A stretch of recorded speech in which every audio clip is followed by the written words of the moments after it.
안녕하세요. 프라임경제 아하 브리핑의 아나운서 이한민입니다. 요즘 기프티콘을 선물하거나 상품으로 교환하시는 분들 많은데요. 하지만 기프티콘의 금액과 실제 구매처에 적힌 금액이 달라서 소비자들이 난감한 경우가 있다고 합니다. 울며 겨자 먹기식으로 웃돈을 더 내야만 하는 이 기프티콘의 사정을 아하 브리핑 첫 기사를 통해 만나보시죠. 기프티콘은 판매 방식이나 약관, 일반 가맹점과 직영점 등에서 사용 조건이 변하기도 하는데요. 소비자들이 꼭 알아야 하는 부분들이 판매 약관 등에 포함되지 않아 원성을 사는 경우가 있습니다.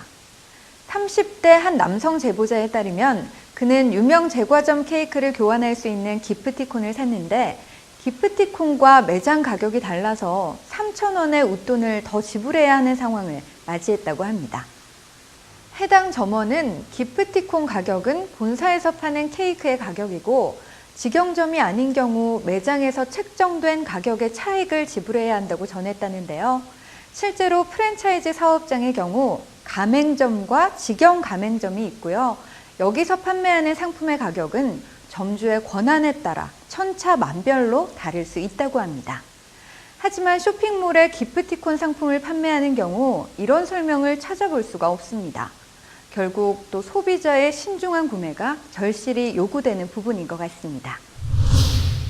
요즘에는 보험 상품인 연금보험으로 장기간 재테크를 하는 사람을 많이 찾아볼 수 있는데요. 그런데 변액 연금보험과 연금저축보험을 두고 정확한 의미를 몰라 선택에 어려움을 겪는 분들이 있다고 합니다. 아하 브리핑 두 번째 기사는 두 보험 상품의 장단점에 대해 알아보겠습니다. 우선 연금 운용 방식의 차이에 따라 연금저축보험과 변액연금보험으로 나뉘는데요. 세테크 보험으로 유명한 연금저축보험은 고객들에게 꾸준히 사랑을 받는 상품입니다. 연금보험 중 근로자에게 소득공제가 되는 유일한 상품으로 사회 초년생이 많이 가입하는 편이죠. 하지만 해지할 때는 손해가 클 수 있는 만큼 가입 때 조건을 꼼꼼히 따져봐야 합니다. 연금 수령을 하지 않고 일시금 지급받거나 중도 해지할 경우 기타 소득으로 간주돼 소득세를 내야 하기 때문입니다. 변액 연금보험은 기존 연금보험의 펀드 투자 기능을 결합한 상품으로 물가가 오르면 후에 받을 실질적인 보험액이 적어지는 위험을 방지하기 위해 개발됐습니다. 이에 장기 투자로 고수익을 노리는 젊은 층과 직장인에게 유리한데요.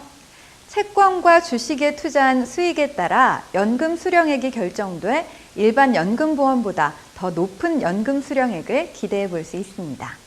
안정성이 다소 떨어질 수 있는 점은 단점입니다. 결국 상품 선택에 있어 무엇보다 중요한 것은 자신의 투자 성향인데요. 전문가들은 수익을 위해 위험 부담을 안을 수 있다면 변액 연금보험을, 안정성을 우선으로 생각한다면 연금저축보험을 선택하라고 조언합니다. 지금까지 프라임경제 아하 브리핑의 아나운서 이한민이었습니다. 고맙습니다.